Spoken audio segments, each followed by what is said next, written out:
Alex has pushed back another generation on her nan Philicita's line. Hoping to discover more, she's meeting historian Suzanne Francis Brown in the area where the Coombs family lived. I am interested to find out about my great-great-great-granddad, Samuel Coombs. Okay, so the document that we have here is going to take you a little bit further on that journey.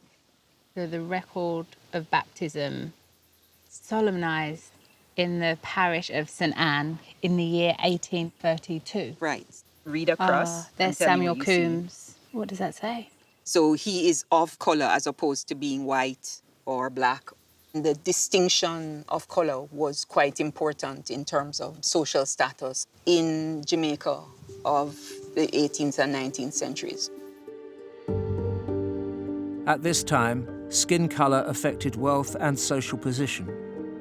After centuries of enslavement by white Europeans, there was a substantial mixed-race population in Jamaica. Being of mixed heritage, Alex's 3 times great-grandfather Samuel would have experienced discrimination. But he could also have benefited from a few privileges, such as an education or the right to own property, that came with having white ancestry in a society shaped by racism.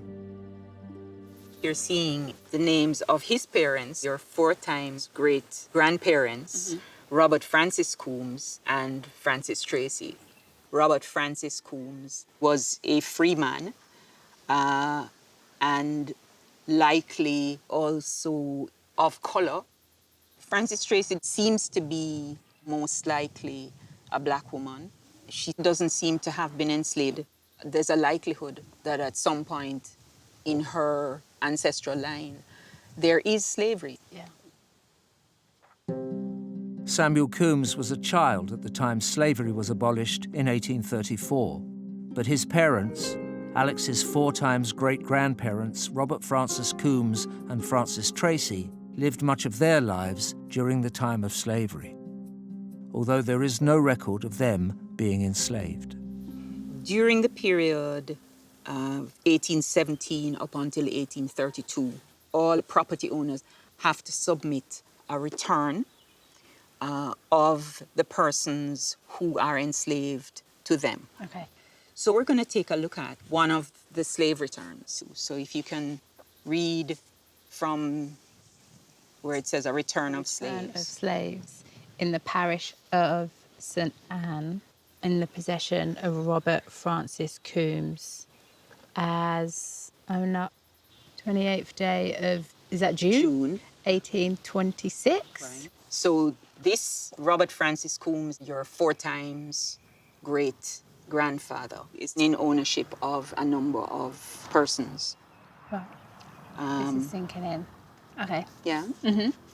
He was not enslaved. He was a property-owning person. We have Monday, Providence, Samson, and then the women, we have Elizabeth, Fidelia, Eleanor, and then Diana. Eleanor has this little girl, Diana. So then now in my family line, and it doesn't even sound like coming out of my mouth, but Robert Francis Coombs owned people. Yeah, essentially that is exactly what it is. Coming into this whole journey, I was open-minded. But I suppose I didn't think that I'd find that. Yeah, it's a challenge. It is really a challenge. In terms of like explaining my emotion behind it, I suppose because that goes against everything that I stand for, who I am, you know? Absolutely. It's a lot to process. Yeah. It wasn't unusual for free people of colour, like Alex's 4 times great-grandfather, Robert Francis Coombs, to own enslaved people in the 1820s. But by the early 1830s, the abolition of slavery was about to become law. The British government began preparing to compensate slave owners. So what you're looking at is a compensation claim. The claim of Robert Francis Coombs in the compensation of 26 slaves. So he owned 26 slaves. Yes. Essentially, the government is forcing the slave holders to give them their freedom, and therefore the slaveholders are being compensated by the British to the tune of £20 million.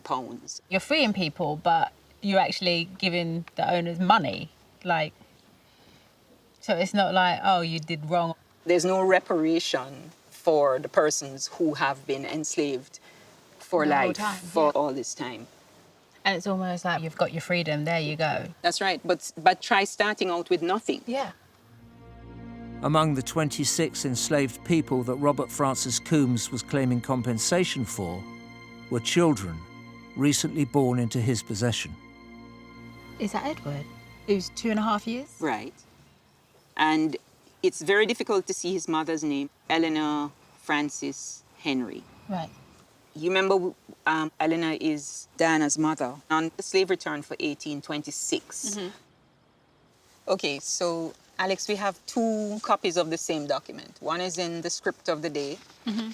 This is the last will and testament of me, Robert Francis Coombs, 12th of November 1851. Right.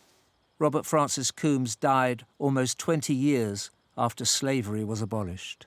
So let's move over to the transcript, Okay. because it'll be a lot easier to read. I make liable all of my estate, both real and personal, I give, and what's that? Bequeath. Unto Francis Tracy, my present housekeeper.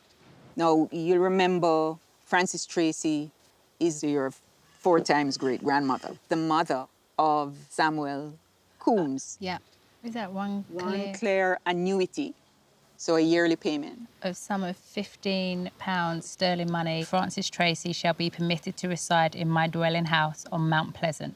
So Francis Tracy lives with him in his house at Mount Pleasant, your 4 times great-grandmother, and she has some money to her name. So now we're going to go on to the second person for whom he makes provision. So I also give and bequeath. And to Eleanor Francis Henry, the yearly sum of £15 sterling money. We've come across Eleanor Francis Henry before on the slave return, Yeah. okay? So let's go on. Oh, here? Yeah. I give, devise, and bequeath the same and every part and parcel thereof unto my reputed children, the said Samuel Coombs, Diana Elizabeth Coombs. So Robert had a baby, Diana, with Eleanor when she was enslaved. Yes, they're enslaved, but they are now inheritors under his will. Wow.